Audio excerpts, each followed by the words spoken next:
And the first one is 9 through 13. And I'm coming out the NIV. It says, he was chosen by lot, according to the custom of the priesthood, to go into the temple of the Lord and burn incense. And when the time for the burning of incense came, all the assembled worshipers were praying outside. Then an angel of the Lord appeared to him. This is Zechariah he's talking to. Standing at the right side of the altar of incense. When Zechariah saw him, he was startled and was gripped with fear. But the angel said to him, I'm going to wait for that. The first thing when I read, it said, in the message, it said incense offering. So I had to look it up to see what that really was. It said incense offering was sacred. It was used to honor God and to meditate during worship. It was a symbol that God hears your prayer. So back then, when they burnt the incense, it wasn't just so your house could smell good. It was so that they knew that God was hearing their prayer. It was for worship and worship only. In 13 it says, but the angel said to him, do not be afraid, Zechariah. Your prayer has been heard. Your wife Elizabeth will bear a son, and you are to call him John. We're about to have some baby Johns. Let's skip to 19. It says, the angel said to him, I am Gabriel. I stand in the presence of God, and I have been sent to speak to you and to tell you this good news. And now you will be silent and not be able to speak until the day this happens, because you did not believe my words, which will come true at their appointed time.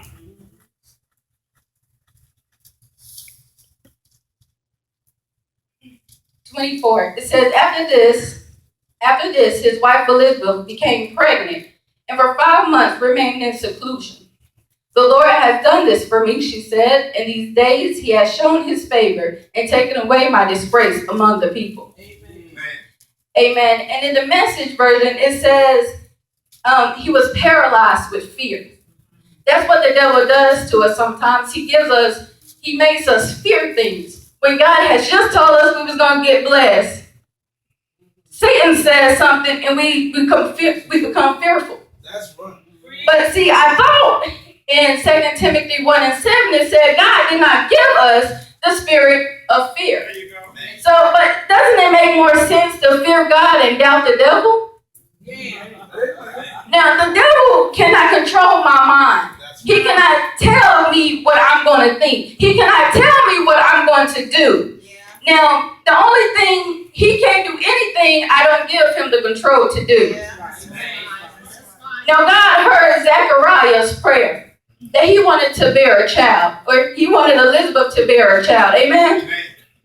Now, when the angel came down and told him, God's heard your prayer, immediately the devil, he came in.